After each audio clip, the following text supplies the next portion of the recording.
أعوذ بالله من الشيطان الرجيم بسم الله الرحمن الرحيم والذين كفروا أعمالهم كسراب بقيعة يحسبه الظمآن ماء حتى إذا جاءه لم يجده شيئا ووجد الله عنده فوفاه حسابه والله سريع الحساب أو كظلمات في بحر لجي يغشاه موج من فوقه سحاب ظلمات بعضها فوق بعض إذا أخرج يده لم يكد يراها ومن لم يجعل الله له نورا فما له من نور صدق اللہ العظیم۔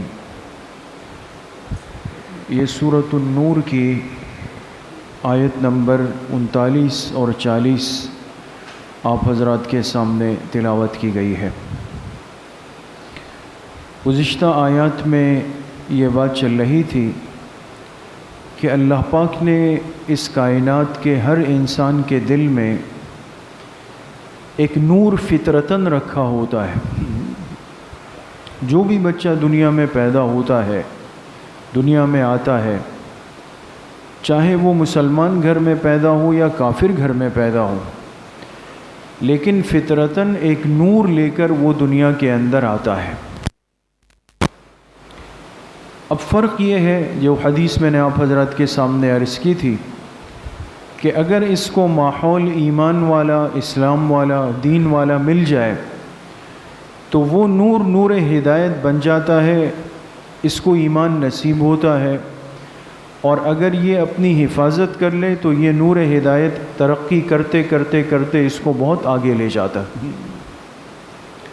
اور اگر خدا نخواستہ ماحول غلط ہو، برا ہو، کفر کا ہو، تو اس صورت میں یہ جو نور لے کر یہ دنیا میں آیا ہے، یہ آہستہ آہستہ ضائع ہونے لگتا ہے، اور نتیجہ یہ ہوتا ہے کہ اس کو ہدایت نہیں ملتی، یہ نور ختم ہو جاتا ہے اور یہ کفر کے اندھیروں میں چلا جاتا ہے۔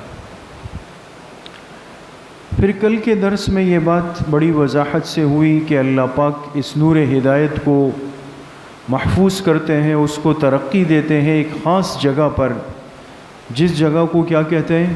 مسجدیں کہا جاتا ہے۔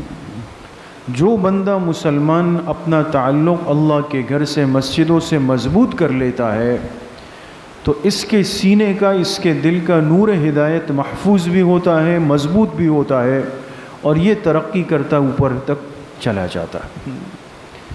اب آج کی جو 2 آیات ہیں، اس میں اللہ نے مثال دی ان لوگوں کی جنہوں نے اپنے اس نور ہدایت کو ضائع کیا، اللہ کے اس نور کی قدر نہیں کی، اس کو برباد کیا۔ نتیجہ کیا نکلا کہ اللہ پاک کے اس نور سے محروم ہو گئے، اور اس محرومی کا اندازہ ان کو آخرت میں پہنچ کے ہوگا کہ ہم کتنی بڑی غلطی کر چکے ہیں اور کتنا بڑا نقصان کر چکے ہیں، کہ اللہ نے ہمیں ایک نعمت دی تھی ہمارے سینے میں، ہمارے دل میں، پیدائشی طور پر مفت میں ملی، لیکن ہم نے اس کی قدر و حفاظت نہیں کی، اس کو نہیں سمجھا، نتیجتاً محروم ہو گئے، آج ہمیشہ کی جہنم میں داخل ہو رہے ہیں۔ تو آج کی جو 2 آیتیں ہیں، آیت نمبر 39 اور 40، اس میں اللہ پاک نے انہی لوگوں کی مثال دی جنہوں نے اپنی اس روشنی کو، اس نور کو ضائع کیا۔ لیکن 2 آیتوں میں اللہ نے 2 الگ الگ مثالیں دی ہیں، یعنی 2 قسم کے لوگوں کو سمجھایا ہے، اور دونوں کو سمجھانے کے لیے مثال الگ الگ طرح کی دی ہے۔ اس کی وجہ کیا ہے یہ میں آپ سے عرض کرتا ہوں۔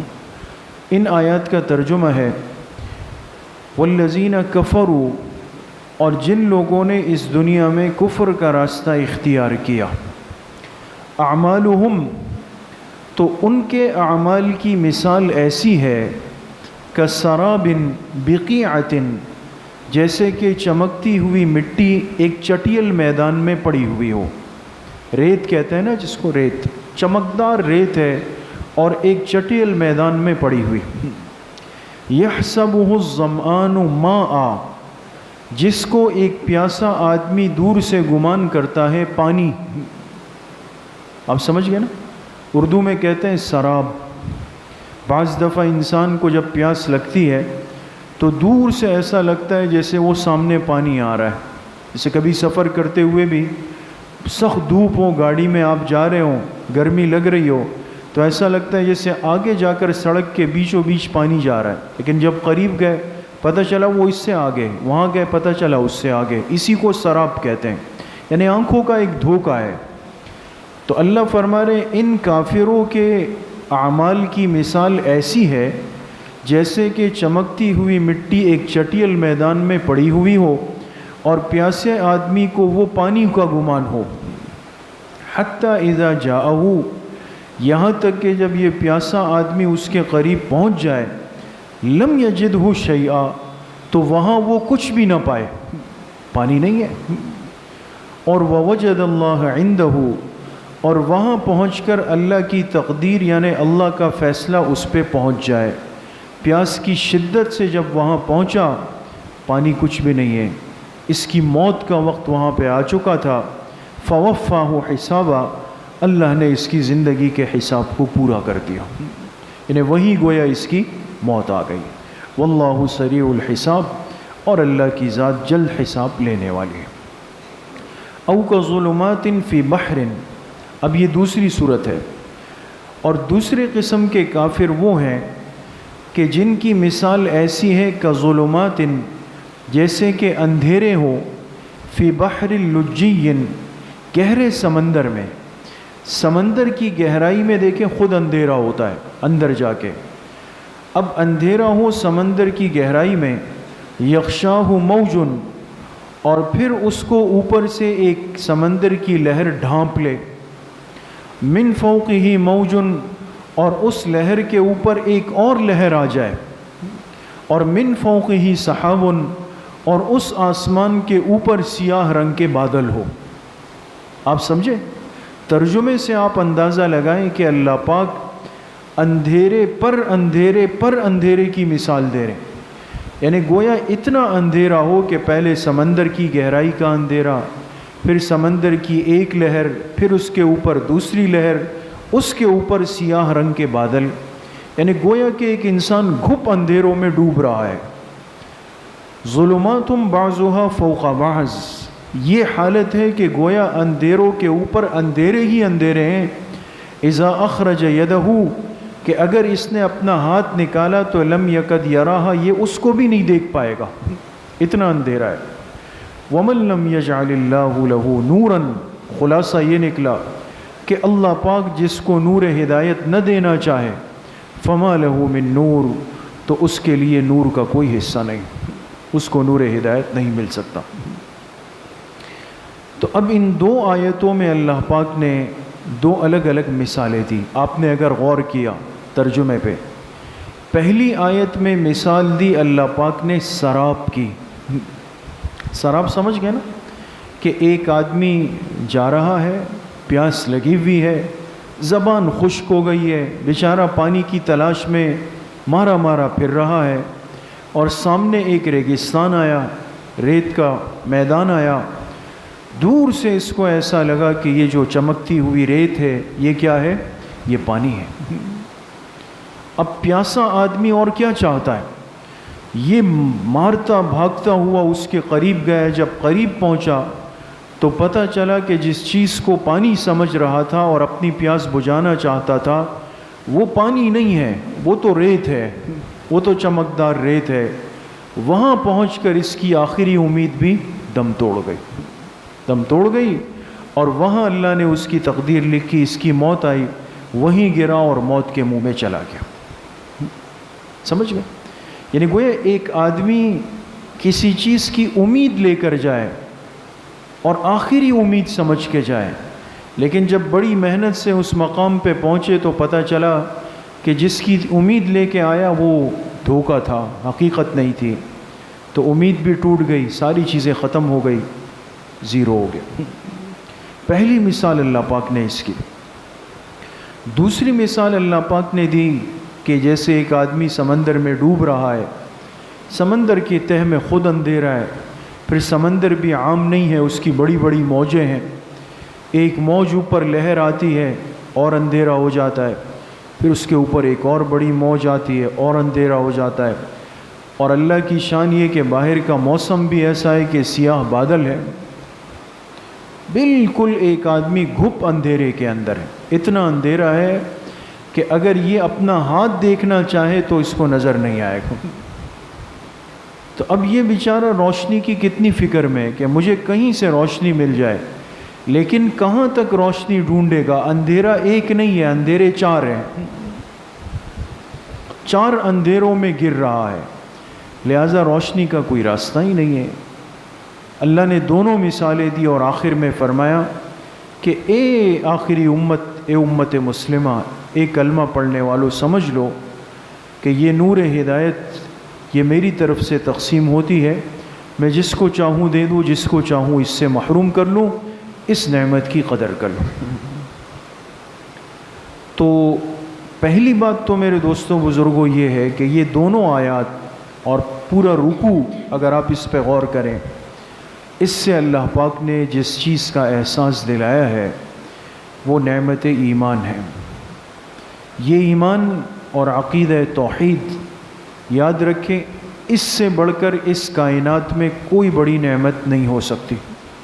اگر ایک انسان کے پاس ساری دنیا ہے اور دنیا کے اسباب ہے، ریل پیل ہے، لیکن خدا نخواستہ اس کے پاس ایمان نہیں، کلمہ طیبہ اخلاص والا نہیں، اس سے بڑا ناکام و نامراد اور خائب و خاسر کوئی نہیں ہے دوستو۔ اور جس کے پاس یہ کلمہ طیبہ ہے، نعمت ایمان ہے اخلاص کے ساتھ، چاہے اس کے پاس دنیا کے اسباب کچھ بھی نہیں ہوں اور ہم اس کو کتنا ہی حقیر نظروں سے دیکھیں، کمتر دیکھیں، یہ کامیاب ترین انسان ہے، اس لیے کہ وہ ابدی زندگی، ہمیشہ کی زندگی جس میں ہر انسان ایک ایک کر کے داخل ہو رہا ہے، آہستہ آہستہ آہستہ۔ آپ غور کریں نا، انسان سرکتا ہوا جا رہا ہے، لوگ کم ہوتے ہیں، لوگ کم ہوتے جا رہے ہیں، لیکن چونکہ اللہ کا ایک نظام ہے کہ ایک ترتیب ایسی ہے کہ آج یہ ہے، کل وہ ہے، پرسوں وہ ہے، تو محسوس نہیں ہوتا اور انسان کو ایسا لگ رہا ہے کہ بس ہم ایک ترتیب پہ جا رہے ہیں، چل رہے ہیں، یہاں پہ چل۔ تو اس ابدی زندگی میں ہر انسان ایک ایک کر کے داخل ہو رہا ہے۔ یہاں کا تو مسئلہ نہیں ہے، یہ تو جتنی بھی ہے، 60 سال ہے، 70 ہے، 80 ہے، 100 ہو جائے، لیکن بالآخر گزر رہی ہے اور ہاتھ سے نکل رہی ہے اور ختم ہو رہی ہے۔ اور پھر اس ایمان اور یقین کے بعد کہ اس زندگی کا اختتام ایک ایسی زندگی پر ہو رہا ہے جس کو پھر فنا نہیں، یہ تو ہمارا ایمان ہے آخرت پر، کہ اس زندگی کے بعد دوسری زندگی کا آغاز ہے، اس زندگی کے بعد ایک ابدی اور غیر فانی زندگی کی ابتدا ہو رہی ہے۔ اس کے باوجود اگر انسان نعمت ایمان کی ناقدری کرے، اس کو ضائع کرے، اس کو کمزور کر دے، اس کو اہمیت نہ دے، یہ بہت بڑے خسارے کا سودا کر رہا ہے۔ اس لیے میرے عزیزوں، دوستوں، بھائیوں اور بزرگوں، سب سے پہلی بات تو یہ ہے کہ ہمیں اس نعمت کی آج قدردانی کی بڑی ضرورت ہے، اپنے ایمان کی حفاظت بھی ہو، اس کی قدر بھی ہو اور اس میں ترقی کی فکر بھی ہو کہ میرا ایمان ترقی کیسے کرے گا۔ اس ایمان کے بھی درجات ہیں، کفر کے بھی درجات ہیں دوستو، یہ یاد رکھیں۔ امام بخاری رحمۃ اللہ علیہ نے اپنی صحیح بخاری کتاب الایمان میں باقاعدہ اس پر بحث کی، احادیث لائیں، باب کفر دون کفر، اس کفر کے بھی درجات ہوتے ہیں جو ابھی ان 2 آیتوں میں آپ کو میں عرض کر دوں گا، سمجھ آیا۔ اسی طرح ایمان کے بھی درجات ہوتے ہیں، انسان اپنے ایمان کی حفاظت کے ساتھ اس کے ترقی کی فکر کرے، لیکن افسوس ہم الٹا چل پڑیں، دن بدن الٹا چل پڑیں۔ جتنا دنیا آگے جا رہی ہے، دنیا کے اسباب کو، دنیا کی چیزوں کو، دنیا کے وسائل کو دیکھ کر ایمان نیچے کی طرف کمزور ہوتا چلا جا رہا ہے۔ کوئی احساس ہی نہیں ہے، کوئی فکر ہی نہیں ہے کہ مجھے کس ترتیب پر اپنی یہ زندگی گزار کر اس دنیا سے جانا ہے اور اللہ پاک کے پاس پہنچنا ہے دوست. اس لیے عقیدہ بنیاد ہے، عقیدہ توحید بنیاد ہے، ایمان بنیاد ہے. یہ وہ بیج ہے، جب تک یہ زمین میں نہیں جائے گا درخت کی جڑ نہیں پکڑ سکتی زمین، اس کے بغیر نہیں ہو سکتا.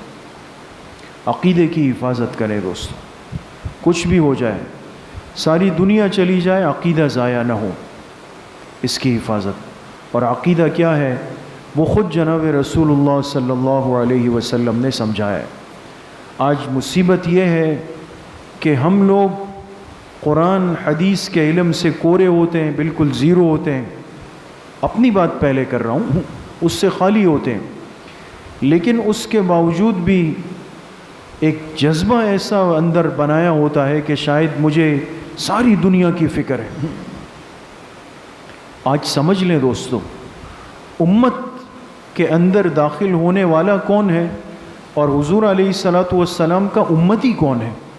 سب سے بڑی فکر تو آج یہ ہے نا کہ یہ امت بن جائے، حضور کی حقیقی امت بن جائے. تو اب اس امت کی تعریف کون کرے گا؟ یہ کون طے کرے گا کہ حضور کا امتی کون ہے جو واقعی قیامت کے دن فخر سے امتی بن کے کھڑا ہو؟ وہ تو آپ علیہ السلام نے خود فرمایا کہ میری امت میں 73 فرقے ہوں گے، اس میں 72 جہنمی ہیں، ایک جنتی ہے، ایک فرقہ جنتی ہے. یہ صحیح حدیث ہے. اب وہ جنتی فرقہ کون ہے، کون جنت میں جائے گا، یہ بات آپ علیہ السلام نے مخفی نہیں رکھی، مبہم نہیں رکھی، کسی پر ذمہ چھوڑی نہیں ہے دوستو. صحابہ نے پوچھا کون ہے؟ آپ علیہ السلام نے فرمایا ما انا علیہ و اصحابی، قیامت تک وہ لوگ جو میرے اور میرے صحابہ کے طریقے پر چلیں گے وہ میرا امتی ہے جو کہ جنتی ہے، جنت میں داخل ہوگا. بات ختم. اب کسی بحث کی ضرورت ہی نہیں ہے دوستو. اب یہ جو پوچھتے ہیں نا سادہ بن کر کہ بھئی یہاں جائیں وہاں جائیں، اب تو طرح طرح کی باتیں، کسی کی بھی نہیں سنیں، آقائے دو جہاں کی سن لیں، اللہ کے حبیب کی بات سن لیں اور بات ختم کریں کہ نجات کا راستہ جو آپ علیہ السلام نے خود طے فرمایا کہ امتی وہ ہے ما انا علیہ و اصحابی، جو اپنے لیے راستہ وہ طے کریں جس پر اللہ کے آخری پیغمبر ہے اور آخری پیغمبر کی جماعت ہے. ان دو میں سے کسی ایک سے ہٹے گا وہ جنتی سے ہٹ کر ناری بنے گا اور خود اپنے آپ کو بنائے گا. اس لیے عقیدہ بنیاد ہے. جب تک ہمارا ایمان حضور علیہ السلام اور آپ کی مبارک جماعت پر 100% نہیں ہو جاتا، انسان نجات پانے والے فرقے میں شامل نہیں ہو سکتا ہے دوستو. یہ بنیاد ہے، یہ طے. ایک بات. دوسری بات، یہاں اللہ پاک نے 2 آیتوں میں 2 مثالیں دی. آپ نے غور کیا یہ الگ الگ مثال کیوں دی؟ مفسرین نے لکھا کہ ایک کفر وہ ہوتا ہے، بہت غور سے سمجھنے کی بات ہے، ایک کفر وہ ہوتا ہے جو کفر کے باوجود بھی منکر معاد نہیں ہوتا. معاد جانتے ہیں؟ معاد کہتے ہیں مرنے کے بعد دوبارہ زندگی پر ایمان رکھنا. بھئی ہمارا ایمان ہے نا کہ موت کے بعد ایک دن آئے گا کہ اللہ میدان محشر کو قائم فرمائیں گے اور پوری انسانیت اٹھے گی، آدم علیہ السلام سے لے کر آخری انسان تک سب کا اٹھنا، یہ ہمارا ایمان ہے. اس کو معاد کہتے ہیں، میم عین الف دال. تو کفر کا ایک طبقہ وہ ہے جو کافر ہے لیکن منکر معاد نہیں ہے، جیسے یہودی ہے، عیسائی ہے. آپ سمجھتے ہیں؟ اب یہود و نصارہ جو اس وقت ہے حضور علیہ السلام کی بعثت کے بعد، وہ یہود و نصارہ کافر ہیں، لیکن یاد رکھیں وہ آخرت کے منکر نہیں ہیں. وہ کہتے ہیں آخرت قائم ہوگی اور جنت ہماری ہے. یہود کہتے ہیں ہماری ہے، عیسائی کہتے ہیں ہماری ہے. آخرت کے منکر نہیں ہوئے وہ. آپ سمجھ گئے بات؟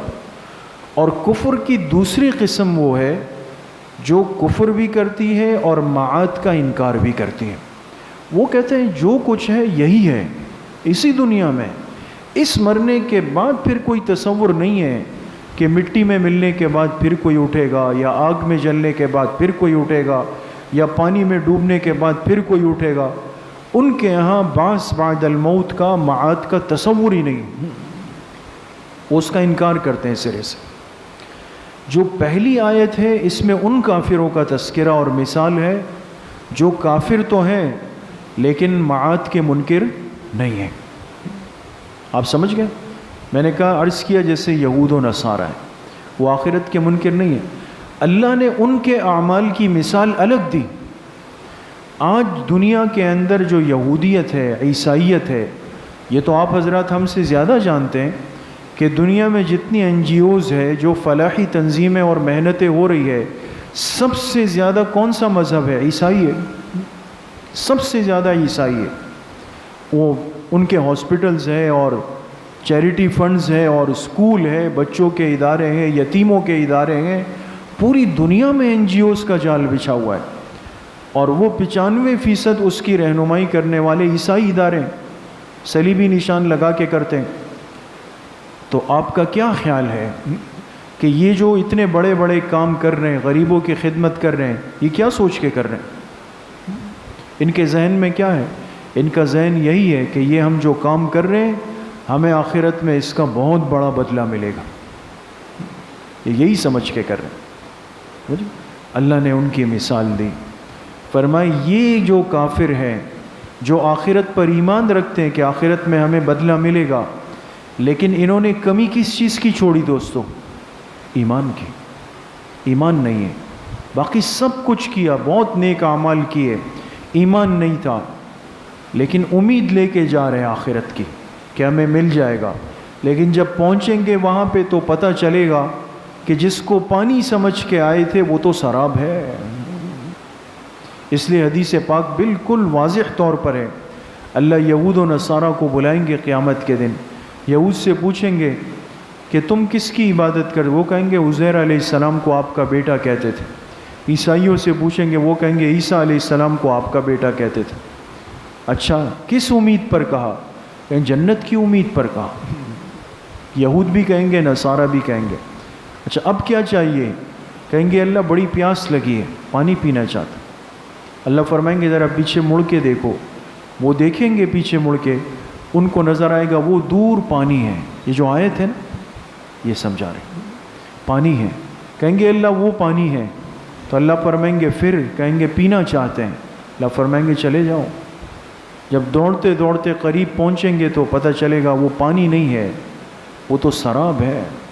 وہاں قریب پہنچیں گے، اللہ فرشتوں کو حکم دیں گے ان کو جہنم کے اندر گرا دیا جائے، محروم ہوگا۔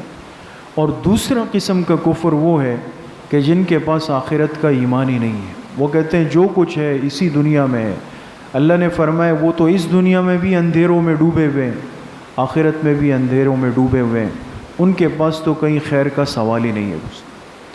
تو ایمان کتنی بڑی نعمت ہے، بہت بڑی نعمت ہے۔ اس کلمہ طیبہ کے پڑھنے پر ہمیں ہزارہ شکر ادا کرنا چاہیے دوستو۔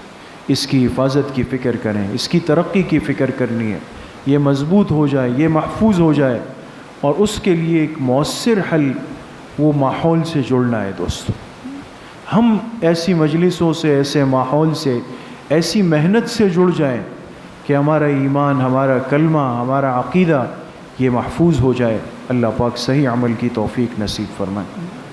الحمدللہ رب العالمین، الصلاة والسلام علی سید الانبیاء والمرسلین سیدنا و مولانا محمد وآلہ وصحبہ۔